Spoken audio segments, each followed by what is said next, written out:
Au cœur de l'actuel Sénégal, vivait un peuple mandingue et wolof, organisé en petits royaumes. Vers le XIIIe siècle, un chef légendaire appelé Ndiadiane Ndiaye, ou Njajajan Ndié, aurait fondé le royaume du Jolof. La tradition orale raconte qu'il était d'origine noble, descendant de familles venues du nord, berbères ou arabes, et du peuple wolof. Il sut rallier les clans locaux et fut choisi comme souverain, devenant le premier Buurba Jolof, roi du Jolof. Sous son autorité, les royaumes environnants commencèrent à s'unir, le Jolof posait ses bases. 2. L'organisation politique et sociale. Le Jolof se développa comme une confédération de royaumes. Il ne s'agissait pas d'un empire centralisé comme le Mali, mais plutôt d'un système fédéral. Le Buurba Jolof était le souverain suprême, considéré comme garant de l'unité.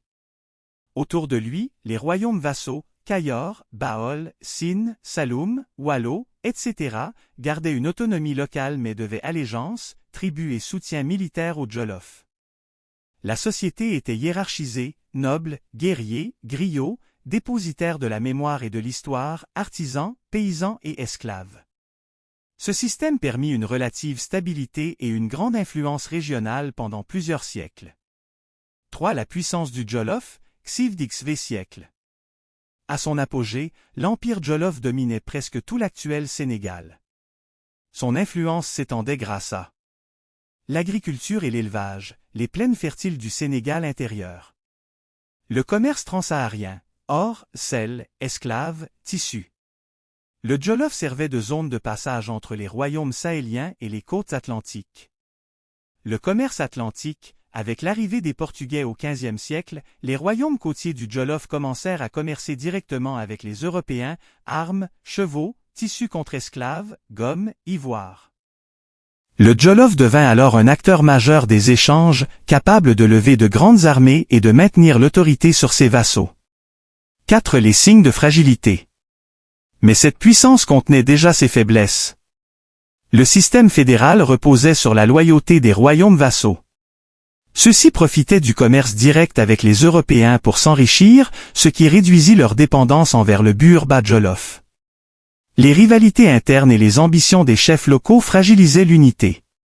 La montée de l'influence islamique dans certaines régions modifiait les équilibres traditionnels. 5. Le déclin, XVI siècle. Vers la fin du XVe siècle et au début du XVI, plusieurs royaumes commencèrent à s'émanciper. Le Kayor et le Baol furent parmi les premiers à se détacher. Le Sine et le Saloum, royaumes sérères, affirmèrent aussi leur autonomie. Le coup de grâce arriva en 1549, lors de la bataille de Danki. Le roi du Kayor, Amarine Goné Sobelfol, vainquit le Buurba Jolof. Cette défaite marqua la fin de la suprématie du Jolof sur ses vassaux. Le Jolof continua d'exister comme un royaume, mais réduit et affaibli, centré sur la région intérieure. 6. Héritage du Jolof. Même après son déclin, le Jolof laissa une profonde empreinte. Il fut un modèle politique de confédération dans l'histoire ouest-africaine. Sa mémoire nourrit encore aujourd'hui la fierté culturelle wolof au Sénégal. Le mot Jolof a même traversé les frontières. Il est à l'origine du célèbre riz Jolof, plat emblématique partagé par plusieurs pays d'Afrique de l'Ouest. Étincelle conclusion. L'empire du Jolof fut un royaume puissant né de l'unité, organisé comme une fédération de royaumes, enrichi par le commerce et affaibli par ses propres divisions.